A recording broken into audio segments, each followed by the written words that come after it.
Hello friends. तो आज हम यूजीसी नेट की प्रिपरेशन कर रहे हैं, जिसमें हमारा फोकस जेआरएफ के लिए है।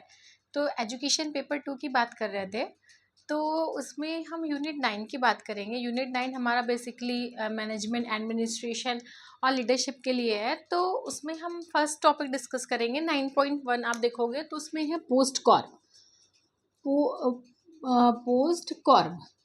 पोस्ट कॉर्प एक इम्पॉर्टेंट टॉपिक है, क्वेश्चन हर साल इससे आता है। हमारा मेन फोकस ये रहेगा कि प्रीवियस ईयर बेस पे हम इस टॉपिक को डिस्कस करेंगे। ऐसे तो टॉपिक आप पढ़ोगे तो बहुत लार्ज होगा, बहुत कुछ दिया है, लेकिन हम प्रीवियस ईयर में क्वेश्चन क्या बने हुए हैं, क्वेश्चन इससे कैसे आते हैं, वो हम डिस्कस करेंगे।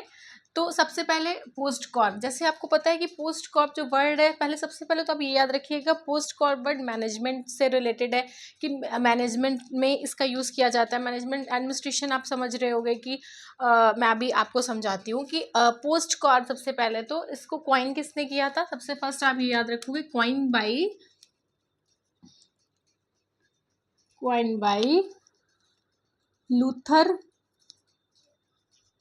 Luther Gulick and Lindell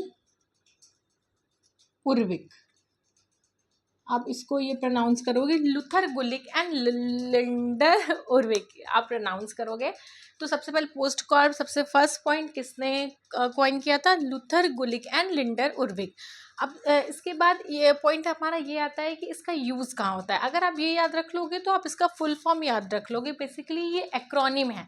acronym मतलब होता है कि जब हम किसी भी वर्ड्स का फर्स्ट वर्ड लेटर ले लेते हैं ताकि वो हमें हमेशा के लिए याद रहे, तो इसलिए उसको हम एक्रोनिम कहते हैं। इसी तरह ये भी हमारा एक्रोनिम है पोस्ट कॉर्प।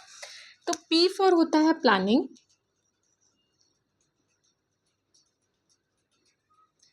अब मैं समझाती हूँ आपको कि पोस्ट कॉर्प का रिलेशन मैनेजमेंट से कैसे है। कि आप मैनेजमेंट, जैसे आपको मैं एग्जांपल के थ्रू समझाती हूँ कि आप कोई स्कूल खोलना चाह रहे हो, तो स्कूल में सबसे पहले आप प्लान करोगे कि हम कैसा हमारा इंफ्रास्ट्रक्चर होने वाला है, क्या क्या हम करने वाले हैं अंदर, क्या हमारी स्टाफिंग होने वाली है, कैसे हम रिक्रूट करने वाले हैं, बच्चे किस क्लास तक हमारा स्कूल होगा। तो ये हमारा सब प्लानिंग में आती है। उसके बाद आता है हमारा organizing, O for organizing. Organizing मतलब कि आपने सारी चीज़ डिसाइड कर ली कि ओके ये हमारा शेड्यूल है, ये हमारा प्लानिंग है, इस क्लास तक हमारे टीचर्स होंगे, ये हम इतने हमारे टीचर्स होंगे जो हमारे इस क्लास तक 6 to 8 को पढ़ाएंगे, हमारा 8 तक का स्कूल होगा। उसके बाद आप सारी चीज़ें ऑर्गेनाइज करोगे, सबको अपना अपना डिपार्टमेंट दोगे। फिर उसके बाद आता है स्टाफिंग।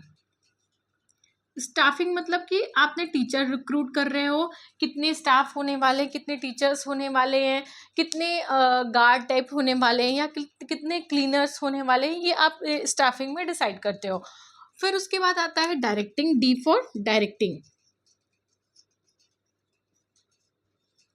डायरेक्टिंग मतलब कि आपने प्लानिंग कर ली, ऑर्गेनाइज कर लिया, स्टाफ कर ली। अब आपने जो भी प्लानिंग करी है उसको इम्प्लीमेंट करने के लिए, बेटर परफॉर्मेंस के लिए आप उसको डायरेक्शन दोगे कि ये ऐसे ऐसे करना है।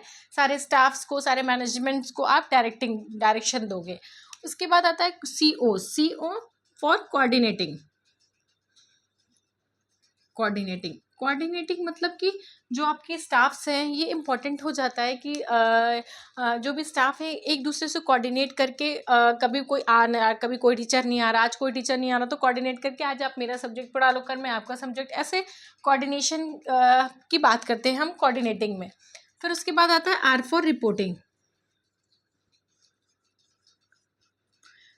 मतलब कि आज आपने क्या पढ़ाया। अगर मेरी हम स्कूल की बात कर रहे हैं, हमारा यहाँ पे जो मैनेजमेंट है, जो हमने एग्जाम्पल लिया है प्लानिंग के लिए, वो स्कूल के लिए लिया है।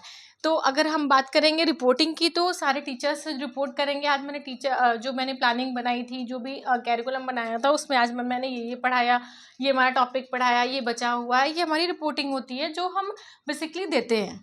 फिर उसके बाद आता है बी फॉर बजटिंग। बजटिंग मतलब कि कोई भी मैनेजमेंट है वो एक बजट बनाता है। जैसे आपको पता ही है कि हमारा ये बजटिंग होगा, इसको हम एलोकेट करेंगे इतने टीचर्स के लिए, इतना हमारा इंफ्रा पे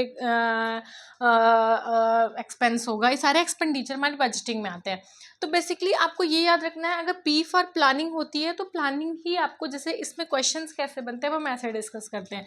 सबसे फर्स्ट क्वेश्चन बनेगा कि पोस्ट कॉर्प किसने दिया था, तो लुथर गुलिक एंड लिंडर उर्विक ने पोस्ट कॉर्प दिया था। उसके बाद सबसे पहले दूसरी बात आपके माइंड में ये आनी चाहिए कि पोस्ट कॉर्प का यूज़ सिर्फ और सिर्फ मैनेजमेंट, एडमिनिस्ट्रेशन, लीडरशिप, इसमें ही यूज़ होता है। तो अगर कोई भी वर्ड ऐसा आता है जो इससे बाहर का है, जैसे कि पी फॉर पैरेट, या फिर जो एकदम आउट ऑफ बॉक्स है, जो आपको बिल्कुल भी रिलेट नहीं कर रहा, उसको आपको एलिमिनेट करना है।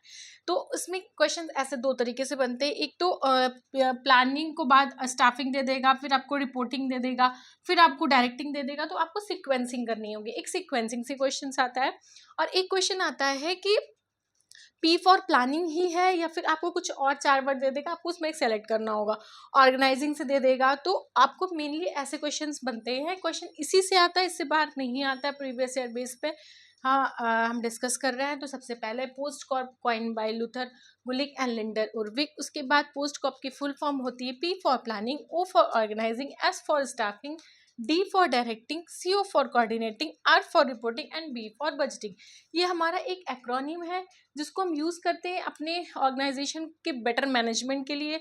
इसको हम एक फ्रेमवर्क बना सकते हैं कि सबसे पहले हम किसी चीज़ के लिए प्लानिंग करते हैं, फिर ऑर्गेनाइजिंग करते हैं, फिर स्टाफिंग हायर करते हैं, फिर उसको डायरेक्शन देते हैं, फिर स्टाफ सारे कोऑर्डिनेट करेंगे, फिर उसके बाद मैनेजमेंट को हम रिपोर्ट देंगे कि ये हमने किया। उसके बाद मैनेजमेंट जो है बजट बनाएगा कि जो भी हमने बजट एलोकेट किया था उसमें कितना एक्सपेंडिचर है, कितनी सेविंग हो रही है। तो ये मेनली है फ्रेमवर्क। इसको मेनली आपको सबसे पहले तो ये याद रखना है कि सीक्वेंसिंग क्या है, वर्ड कैसे यूज़ होता है। और दूसरी बात आपको जो याद रखनी है, कोई भी वर्ड जो आउट ऑफ एकदम आते हैं कि जो हमारे मैनेजमेंट से, एडमिनिस्ट्रेशन से रिलेटेड नहीं है, वो उसको आप एलिमिनेट कर सकते हो। इस तरह क्वेश्चंस आते हैं। तो ये इम्पॉर्टेंट टॉपिक है, क्वेश्चन इससे आता है। होप आपको समझ में आया होगा। Thank you.